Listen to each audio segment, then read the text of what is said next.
भारतातला सगळ्यात मोठा देशभक्त कोण असेल तर तो म्हणजे शेतकरी। आईने तर आशीर्वाद दिलेच, आता तुमच्याकडे येतोय।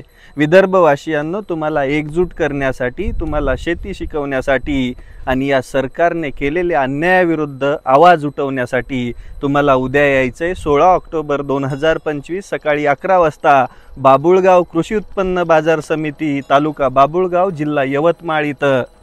आपण जोपर्यंत एक होणार नाहीत तोपर्यंत आपल्याला आपले हक्क भेटणार नाहीत। हा लढा फक्त एक होण्यासाठी आहे। शेतकऱ्याने सरकारकडे काही मागितलं की शेतकऱ्यालाच देशद्रोही ठरवायला लागले हे नेत्यांचे बगल बच्चे।